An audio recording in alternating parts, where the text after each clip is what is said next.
Hello everyone, it's Dina here. This is Friday, November 18th, and it's the first segment of my update for the end of November. And so I wanted to share with you the progress that I've made on my next WIP for this month, and that would be my Mirabillia, my Sleeping Beauty. And as you know, I'm doing this as a stitch along with Cowgirl Kate and Irene Chan and Judy Hewlett. And I know Judy started her several times. I haven't seen any postings from her about where she is. I'm not sure if she's going to continue with it. And Irene has mentioned to me that she is working on hers and she hopes to have an update on an upcoming video. So I'm looking forward to seeing it, Irene. Can't wait to see what you're doing. And I know Kate has been busy, as y'all all know, putting out some of her own patterns, and especially her charity pattern entitled Hope. So if you haven't seen that, go to her website for her store and please look at that. I know she'd appreciate it. So I have been working on Sleeping Beauty, and this is where I am on her right now. I'll insert a picture of where I was.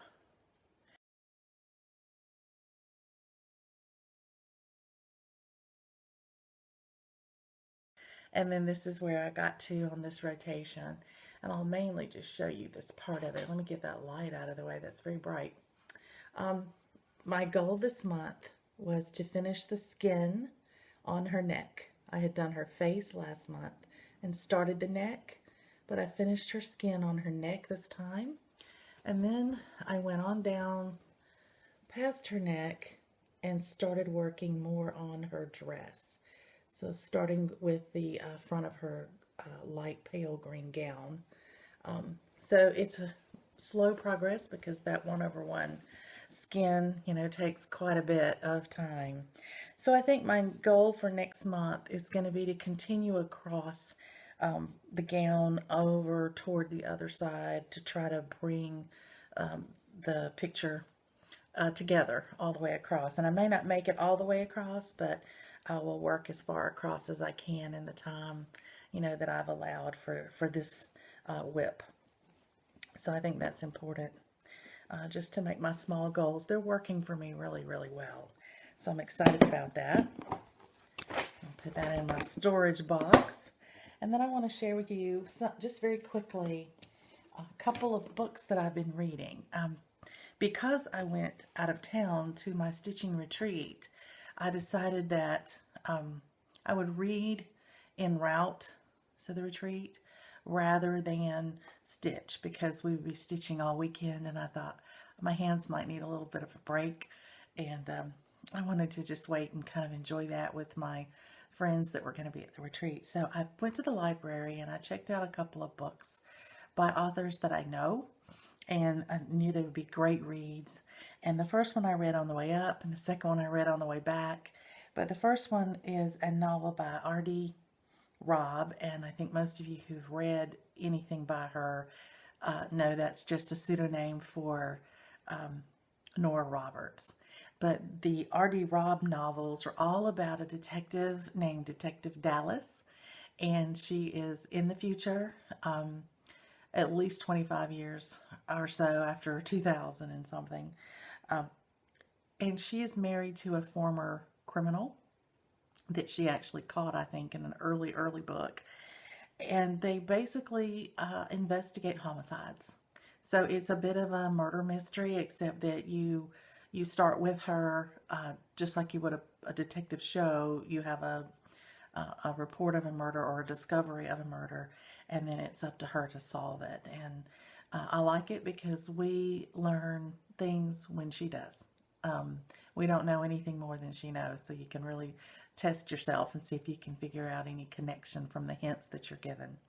But it's a quick read, it's a good read, and I like it. It's just an easy story, and because I know the characters, I've read so many of them, I enjoy visiting back with those characters again. So lots of fun in that. The second book that I read was by another author I've read several things by, and the author's name is Sandra Brown, And this book was called Honor Bound. And I read the front cover of it because her books tend to be books about crimes, but not necessarily from the viewpoint of a police officer or someone solving the crime. Many times the main characters in her book, will be the criminal themselves. And so you have a totally different view and take on things. And I kind of like that. It's just a little bit of a twist. And this one, Honor Bound, she had in the front of the book just a notation that she's written many books under different names. I don't know what they are. I would like to find that out. But this book was one she had written years ago under her pseudonym. And she mentioned that she had brought it back up and published it under her name because people had enjoyed it and they like a good romance.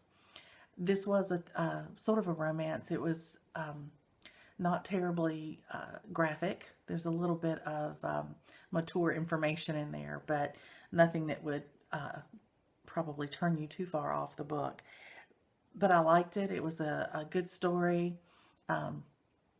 It was interesting because she just scratches the surface of some what would have been very interesting topics had she gone a little bit deeper. So it is a pretty light read, but I wish she had explored a little more the two areas that I felt she was scratching the surface on. And those were, there was an area that she was highlighting of prejudice between people. In this case, it was between a very Anglo-white race versus an Indian population, and the prejudice that were flowing from both sides. And I thought that could have been a very interesting development had she explored it a little bit more, but she just kind of gives you a flavor of it. And then the other part of the book that I felt like she was just barely getting into also was the difference between those who have a lot of money and those who do not. And she dovetailed them together and had them all in this main character's life. So that was interesting. I liked the main character. She was a strong person, even though she was in a bad situation and she was frightened. She never stopped fighting, and she, in the end, wins out. And not only does she win out to be in control of her own life, but she actually wins her guy. So it's a good story. It's a great read. And I think it's a light read. It could have been a much deeper book had that been the intention. But I think the intention was to keep it just light and entertaining. And it is. So I recommend that one. I have a third book that I haven't started yet, but I will be, and hopefully I'll get to report on it by the end of the month. I have a feeling this one's going to be very interesting because it was recommended to me by my pal that I was matched up with on Cross Stitch and Discuss for our winter exchange. And we've been talking and getting to know each other, and she's in a book club. And I asked her for some recommendations of books that she's read recently through her book club. And she gave me the name of 3. And I went to the library and could only get 1 at my local library. So I went ahead and got it. And I'm going to read it. And then I can try to locate maybe the other 2 she recommended. But I appreciate that. Jessica, thank you for the recommendation. And I'll be starting the book that you recommended for me, which is At the Corner of Bitter and Sweet. That sounds interesting. So I can't wait to dive into it. But in the meantime, whether you're reading, knitting, crocheting, or stitching, I hope you have a delightful weekend. I'm going to be stitching. I'm about to start the weekend rush here in just a little while. And I will be working on Home of a Needleworker. So I will hopefully be able to give you an update on that at the end of the weekend. So happy stitching, everyone.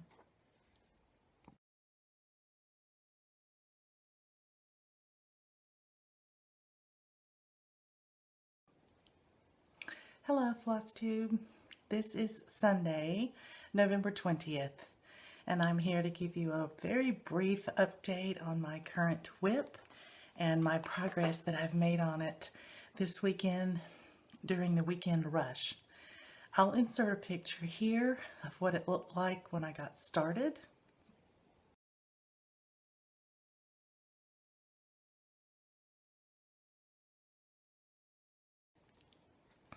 And I'll show you my progress so far. Just a reminder, this is what the Home of a Needleworker 2 looks like. I'm doing the second version of that pattern. And this is where I am now. So I was able to complete the blue house with the roof and the chimney stacks. And in case you're a sharp eye, you may have noticed that the greenery that's sitting on this side, this little loop here, was over here when I first started. And I discovered as I was stitching the house over here that I had placed this little piece of greenery, this curve and line that was going up right over here, was one square, one stitch too close. So I had to frog it out. So it took time to do that, but I didn't get it put back in. I'll leave that for next time. But my goal for this month on this house originally was to get this roof done. And then I discovered that I could do this blue house for my something old, something new, something borrowed, something blue SAL with cross-stitch finish line. So this has now met the requirement for something blue in that SAL. And I'm just tickled. This is coming along really well. And I love that subtle variegation in the blue. This is a Blue Jeans is the name of the blue. And the roof, the variegation in the roof is lovely. I just love it. It's quite pretty. And the picture does it a good job. It really does look very much like the picture. But I'm through with this for this rotation. It is one of my Year of WIPs pieces, so I'm going to be posting that this evening as well. My progress there, and I can post a picture in cross-stitch finish line for the something old, something new, something borrowed, something blue SAL, and I'll do that too. But today my son came in to say hi to me and saw me doing something, and he said, "Mom, you should share that on FlossTube. Might help someone else with a good idea." But we've talked recently about when you place an order with 1-2-3 Stitch or another one of your favorite online companies, that you don't always remember when it comes in exactly which pattern you ordered everything for, especially if you order a lot at one time or wait, until you have enough to justify your shipping, that sort of thing. So I have two ways that I do mine. This is the first way. I do this immediately as I'm ordering. So I have a pattern here, and I'll show you. This is a new pattern that I got at my retreat. It's a Little House Needleworks 4 Freedoms, and I looked at the back to see what kind of threads it required, and it uses a lot of Crescent Colorworks, and I went on 1-2-3 Stitch to order those because I didn't have them. And actually my spouse wants to give me this kitted up for Christmas.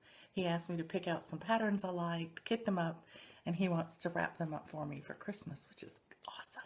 I love that. So when I ordered today, what I did, if you can see this, is I wrote down 1-2-3 Stitch here. That's where I've ordered it from, just on this little sticky tab. And I've got my order number, my confirmation number on here, so that when my order comes through, I can match it up. And I wrote on here what I ordered from there for this pattern, which were all the hand-dyed threads listed on the back. So once I get the order confirmation email to me that lists everything out and tells me exactly what's being shipped, I can take these little sticky tabs and copy on my order also the name of the pattern. That's the second way that I track mine. I'll put the 4 Freedoms next to each of these colors on that order confirmation that I get emailed to me when it ships, and they list it all out nice and neat, and I'll just write that pattern next to it so that when my order comes in, I'll have my little paper and I'll be able to pull everything off of that order that goes with this pattern. And if there's other things on that same order that go to a different pattern, I will have my little sticky notes on there, and I will be able to transfer that information to that invoice as well, and be able to determine when my box comes in what goes with what. So my son thought that was a neat idea, and he thought I should share it, so I hope it helps some of you. You may have better tracking mechanisms even than that, and if you do, I'd love to hear them, because I'm always looking for a way to improve what I do and make it more efficient. But in the meantime, I hope you're having a wonderful November and a wonderful weekend, and I hope that in the coming week that you'll have great fun as you're stitching. Happy stitching, everyone. Good night.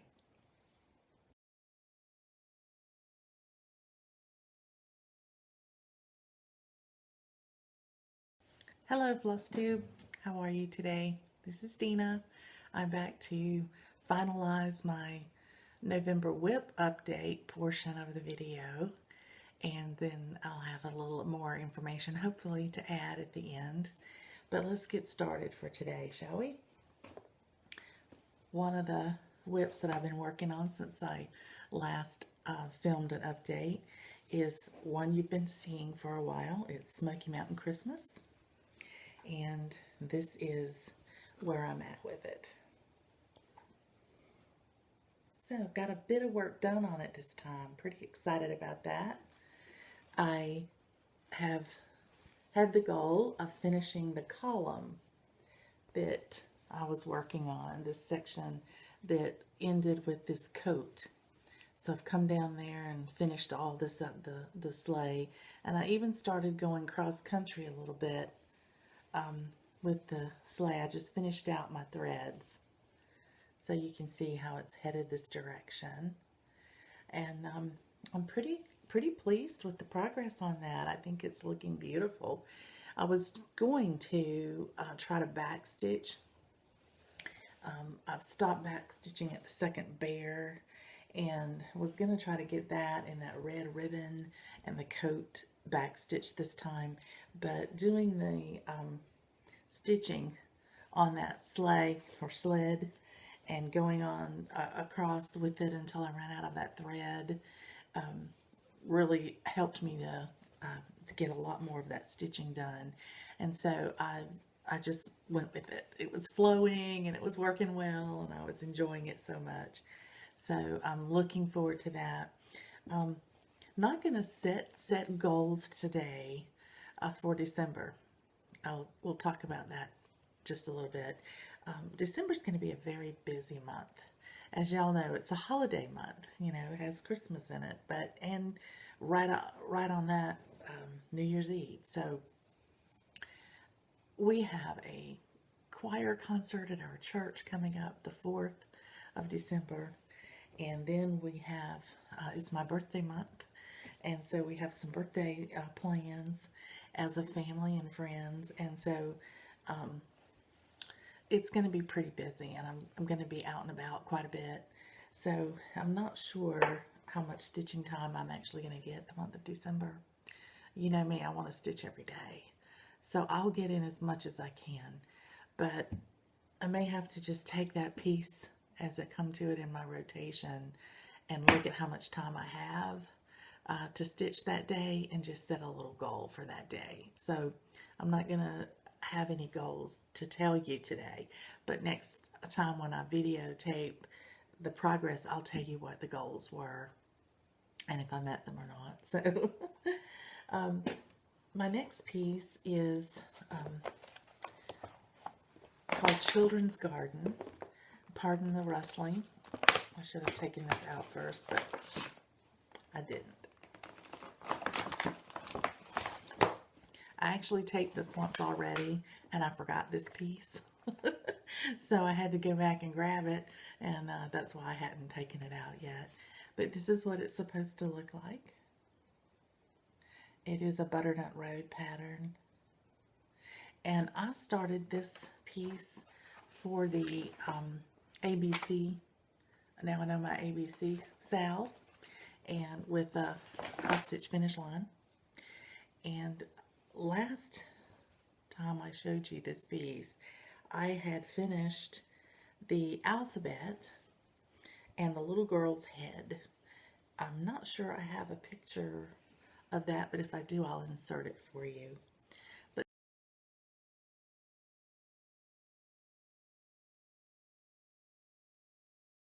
this is where I am now. So you can see I finished the little boy's head. Try to get closer so you can see that beautiful hair. And all the way down his collar. And then I came over and did the little girl's face and collar. And then I started on her dress. And she has these little flecks of color in her dress. So you can see how I've started on that as I've worked my way down.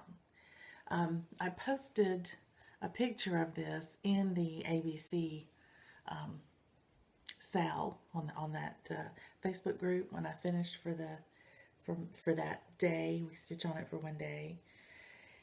And someone mentioned the fact that I was able to go across and do the specs in this dress simply because I had gridded, and they were so right. I could have never done that if I hadn't gridded, or I would have been counting. So I just wanted to say once again how much I enjoy pieces that I've gridded. I really enjoy working on them because of that. I can go and do. Now this one I didn't grid. I may regret that. But my idea was I was going to start from the top and work my way down. And that was before I realized how much Kreinik and, or Kreinik, I think is how you're supposed to say it. I'm not sure. And specialty beads and things were in here. So I may be regretting that I didn't grid this before long. But my last WIP, which completes all of them now, is the Nativity. And this is a Theresa Wentzler pattern. And I started it for a SAL, and it was to work on a holiday themed piece, and it was to be a new start. So I did start it, and you've seen it before. The last time you saw it, I had started a corner of the border, and I had gone across and done the part of a wing till I could get over to the angel's head. I was trying to place the first person and start working from there. So I could do the whole picture and then do the border around it as I go. So here's where I am now. This is the Nativity of Theresa Wentzler, how far I've gotten on that. My goal this month was to do this 1/1 skin. So I'm going to get as close as I can for you to see that. I think it turned out really well. You don't have an option really on whether you want to do this 1/1 or not, because the chart itself actually has a blank face. It just has the outline of the face. And then on the back of the chart are all the actual patterns for each face and every hand in the picture. So all the skin in this piece, the angel, Mary and Joseph, and even the baby, is 1/1. Didn't quite know that. Not that I wouldn't want to do it that way, but this is very tiny fabric for me. I think this is a 36 count, and if I'm not mistaken, it certainly feels like it. I'll have to look it up, but anyway, it was very difficult doing that 1/1. I had to use my magnifying glass lamp. And in addition to that, I could only work on it in the mornings when my eyes were fresh. I found it blurring toward the end of the day if I tried to work on it.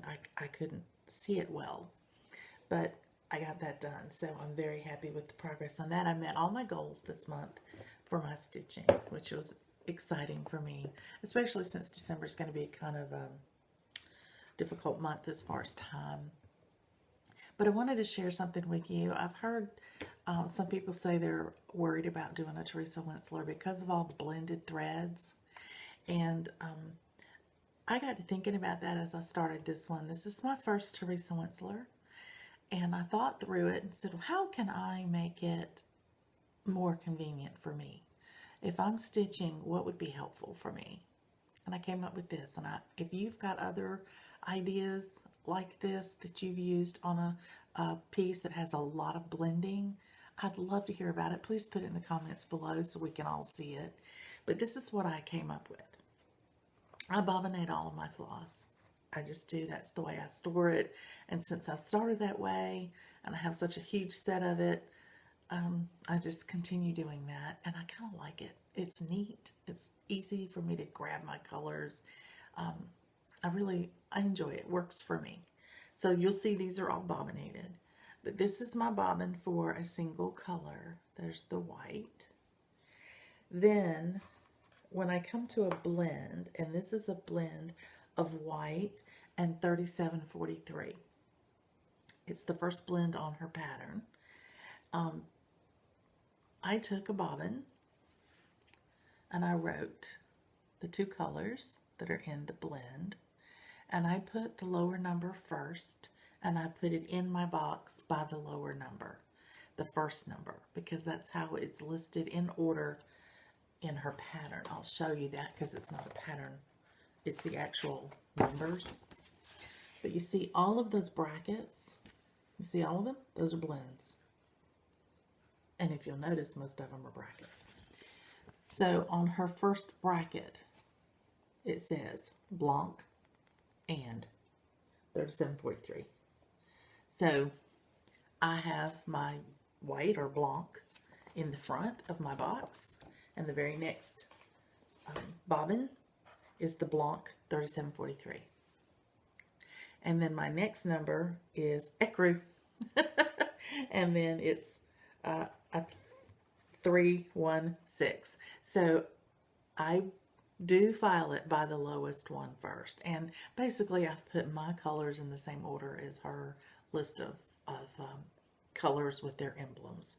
But if you'll notice what I've done here, I went and got the two colors that go in this blend, and I unwound the length of thread that I like to work with, and there is 6-stranded floss, so I cut that length, and I had 6 strands. I separated those 6 strands and from each color, and then I would take one of each color and put it together as my blended 2 threads, and I wrapped them. I put one of the blended threads here, 1, 2, 3 on the bottom. Then I came back and I did one across to hold them down, and then I did 2 here. So that's a total of 6. So each of the strands are blended and they're on this together. So this is one cutting from each color, separated, put together, and then I just wrapped them as an individual thread duets. So when I get this blend in my pattern, I just pull this out like I would a regular bobbin. I unwind one of those blended strands, and I'm ready to go. Thread my needle and go. It is no different than grabbing a bobbin that's a single color and unwinding it and going. It actually is a little bit quicker because I don't have to pull it apart. When I pull my strand off for the first time, I have to pull a single out, and I do the loop method, so I fold it over. Now, when you do the blends, you can't do a loop method. Here's one I've used one. See, one's gone. You can't use the folded, threads to make your loop method, but what you can do is you can tie them together on one end and make it a little tiny knot, but just enough so that it will hold them together. And then you trim the little edges off, the little loose ends off as close as you can, and still let it hold. And then you can use that as your loop. You can put your thread, your needle through, pull it all the way, go back under and loop through the part that's tied together, and that forms your loop.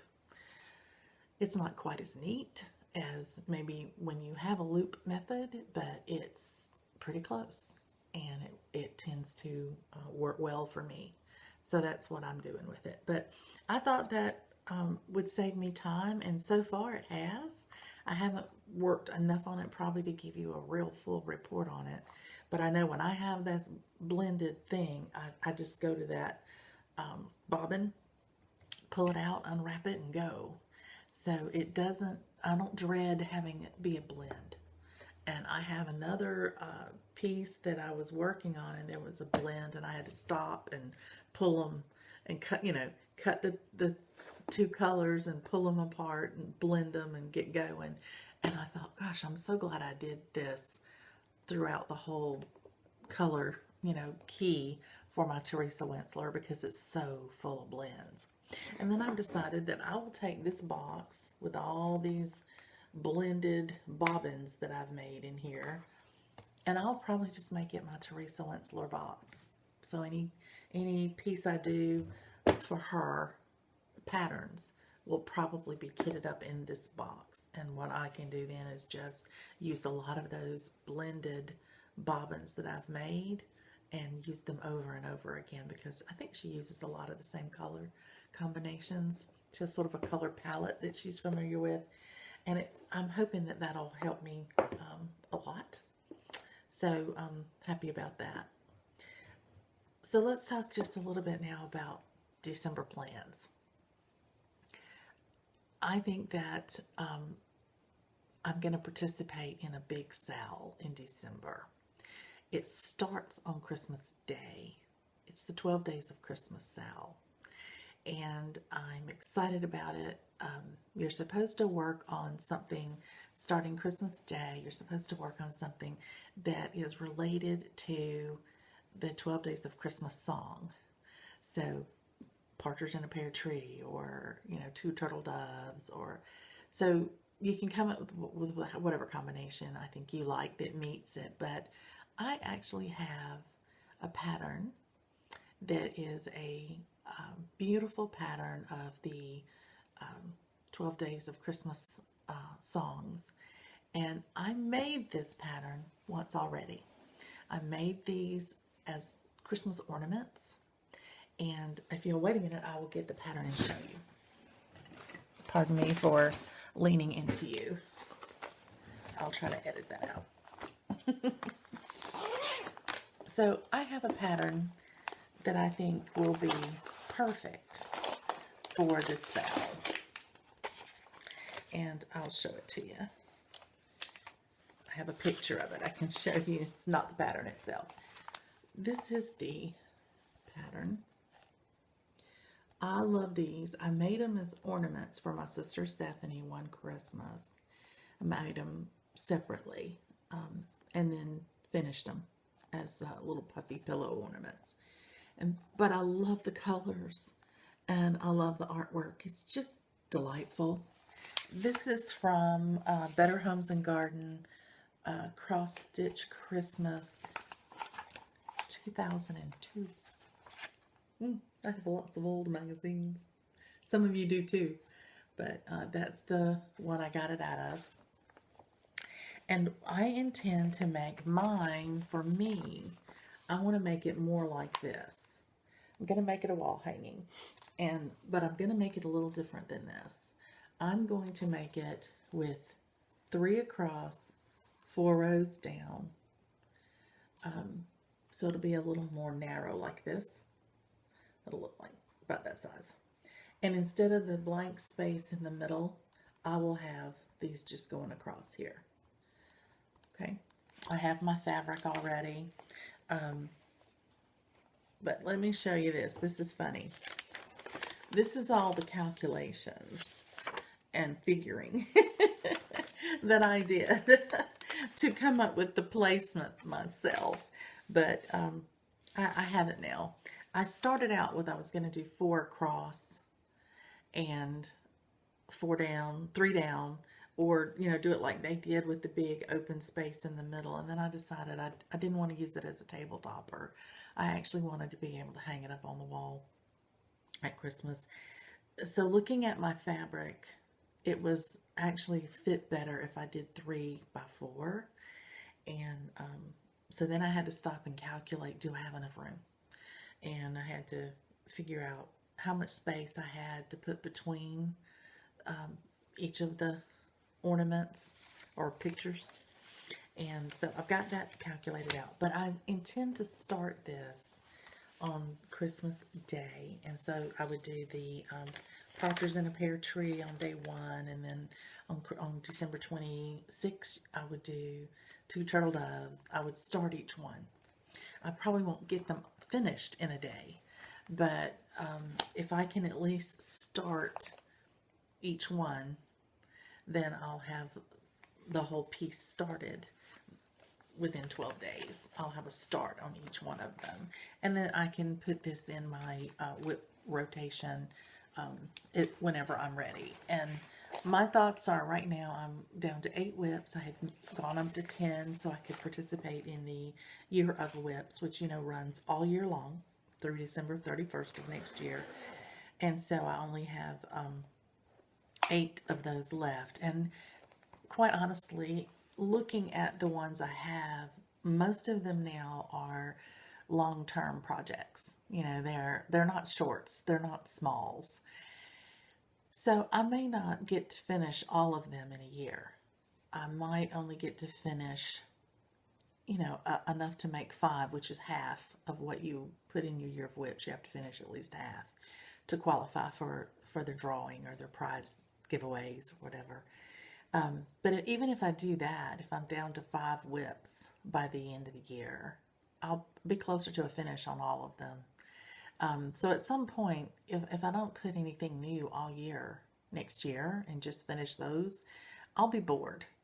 And you would be too, because you'd be seeing the same things again. So I'm thinking this would give me something toward Christmas to work for next year. Something for myself. And by the way, did you see my bag? I think I showed this to you before, but this is a bag that my friend Janet made for me and gifted me when we went to the retreat. Isn't this beautiful? And the inside are these polka dots that she used on the edge. Cute! Cute, cute, cute, cute. And I'm already using it, Janet. Great. It's holding my project that I'll be starting on Christmas Day. And let me show you this too, because I haven't shown you this before. This is the needle minder that she had with it. Isn't that precious? I'll be using it on that piece. So I'm very excited.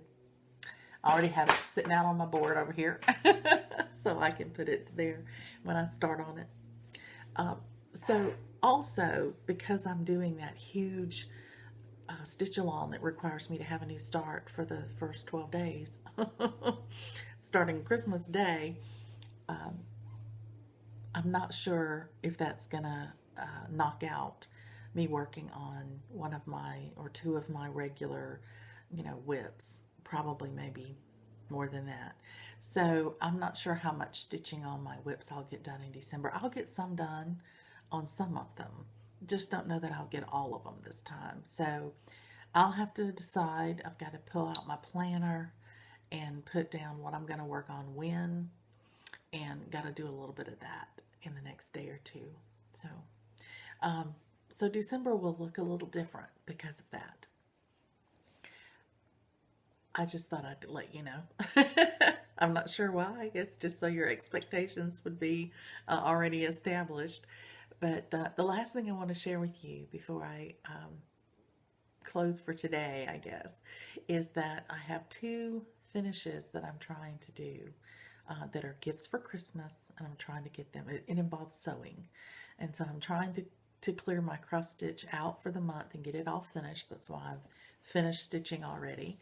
I've been working really hard to do that so that I would have a couple of days on the calendar available for finishing, and I'll be starting that today and be working on that.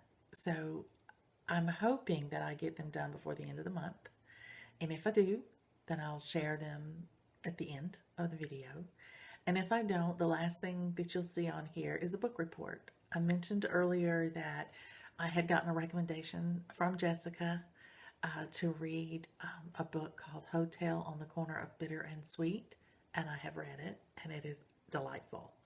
So I have a book review that I would like to put at the end of the video, and that way if you don't like book reviews, feel free to skip it, and you won't have missed any cross-stitch.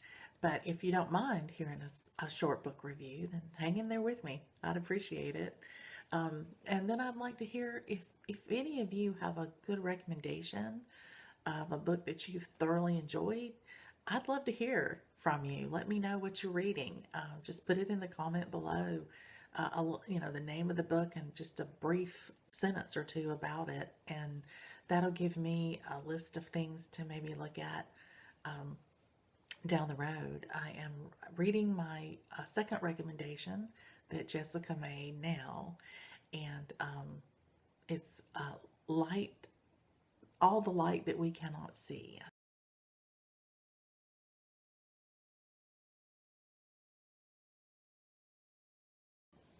Sorry for that break. I had a phone call come in and I'm recording on my cell phone, so it kicked me right out. Anyway, I just wanted to finish up with what I was saying. I've started the book. I'm enjoying it, and hopefully I'll have it read in a book review for you maybe in December for that as well. But that's all for now. If I get my fully finished objects completed before the end of the month, I will tack one of them on in here. But if not, you guys have a wonderful, happy stitching week, and I hope that your December starts out wonderfully well. Would like to say, Danielle, you're in my prayers and my thoughts, and I'm just sending you positive energy every day, and I know a lot of people are. And I'd like to say hello to William. Hi, William, and hi to your sisters. And thank y'all for watching Floss Tube. We're so glad you're interested. And other than that, it's just time to get busy. So I'll let you get back to your work or check another video out if you're watching Floss Tube while you're stitching. Happy stitching, everyone. Bye.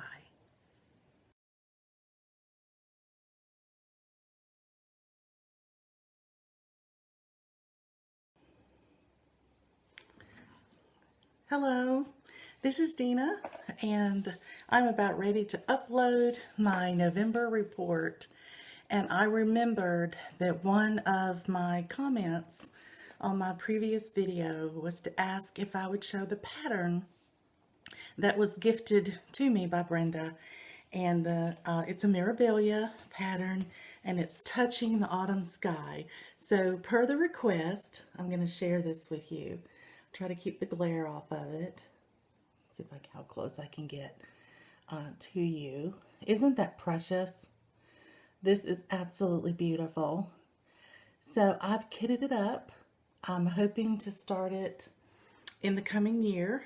If not before, I'll start it during Stitch Maynia. But it is one of my top items on my wish list to get started on for next year. So I almost forgot to do it again, so I apologize for that. And I wanted to slip that in here right as I'm closing up for the November report. It is actually December the 1st, and I'll be uploading my video today, but I had a router problem for the last few days. It's been kicking me off the internet intermittently, and my husband replaced the router last night. And so I think I'll be able to upload my video today. So since I couldn't upload it on the 30th as I had planned, I was glad that I remembered to show you the pattern. So Touching the Autumn Sky, Mirabillia. Thank you again, Brenda. And when I'm finished with this, I will share it. So happy stitching, everyone. And if I don't talk to you before then, Merry Christmas. Bye.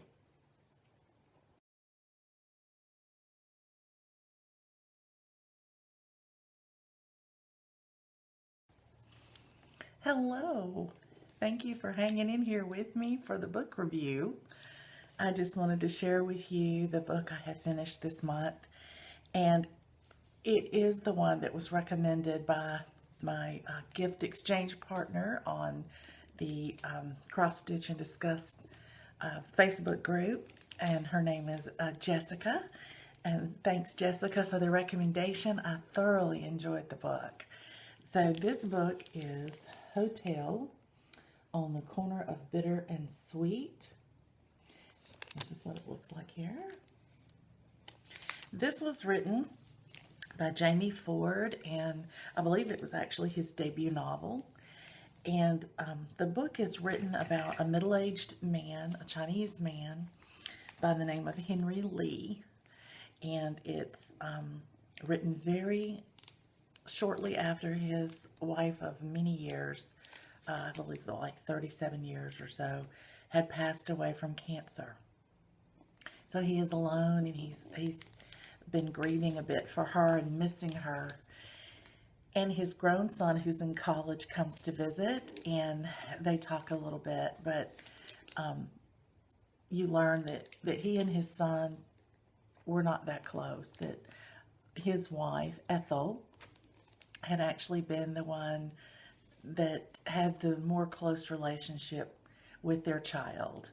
And as you read the book, you learn that, much to his dismay, Henry is like his own father in that regard. He and his father were not close. They did not talk for many years, even though they lived in the same house. And the book is a poignant book, I think, that talks about the differences in generations. It talks about the difference in how people choose to look at the world. It's based in a time where Henry, as a young boy of about 11, is alive during World War II. It's right after the Japanese have bombed Pearl Harbor, and America's now in the war. And he is a Chinese person by birth, but he is an American also by birth. So he was born in America, and he is an American citizen, but his ethnicity is Chinese. So his father really wants him to be proud of both. His father wants him to be very much a Chinese person, but he also wants him to be very much an American. So it's confusing to this young 11-year-old as to who he really is and how he's supposed to look at the world. And you have his father, who is extremely bitter toward the Japanese culture because of the war that had been transpiring between Japan and China most of this man's life. And then you have this young boy who's been raised in America, who has not been a part of that conflict and doesn't understand it, has no experience to relate to that. So you can see what's coming. He has a friend at school who's a Japanese girl. He begins to have very strong feelings for her as he gets older. It absolutely destroys his relationship with his father, who sees her as the enemy. The Japanese girl, unfortunately, her name is Kiko. She was born in America as well, and her parents wanted her to be an American, and so they would not allow her to even learn her native language of Japanese. So she didn't speak Japanese at all. So their friendship is documented in the story. The time where the Japanese Americans were put into concentration camps is part of the story, which kind of reminded me of Snow Falling on Cedars, because that story took place, at a murder trial during that same time period. But this book covers many, many years. It covers from the time that this gentleman is 11 to the time he is middle-aged in his 50s, and his wife has just passed away, and he feels like an old man, and yet he still has a lot of life left. So it's a very sweet story. I don't want to tell you the ending. It's a very, very sweet story of how he and his son get past the years of being surface friends, having a surface relationship, and they truly begin to get to understand one another. And in the end, the son actually comes up with a fabulous gift and surprise for his father. So I think it's a good read. I enjoyed it. It was a quick read. It did go back and forth from current day, which was in this situation, it was starting in the 1986 that was current day for this story, and then it would swap back to the 1942. So back and forth from 1986 to 1942 and the years in between. So in the book, you actually cover the young boy from age 11 until age 17. And then in the novel Current Day, you cover a period of time of just a few weeks, or a few months actually. But it's a lovely story. There are several characters in here. In addition to Henry Lee and his parents, you meet the girl Kiko and her family. And then one of Henry's best friends is a saxophone playing musician. And you hear his story and how their lives are interwoven and what good friends they are, even though he is a grown man at the time that Henry's a young boy. But it is a great story of interwoven lives and how they impact each other. And in the end, I found Henry's father to be someone that would never change. All through the time, even when Henry stood up to his father and tried to explain his feelings, his father never changed. And his bitterness and his prejudice were with him till the day he died. And on his deathbed, he makes a very ugly confession to Henry. And you wind up not liking him very much by the end of the book. But it all turns out very well in the end. And Henry's had a very good life. So his life is full of bitterness and sweetness. And at the end, it looks like you're at a point where his life may actually be at a more sweeter time than he's had in a long time.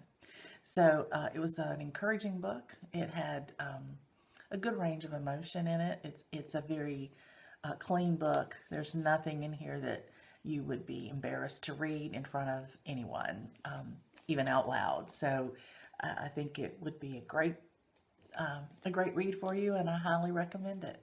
And I appreciate you staying around to hear the book report, and I hope you'll read Hotel on the Corner of Bitter and Sweet. You guys have a great weekend, and I'll talk to you again next month. In the meantime, happy reading and happy stitching. Bye.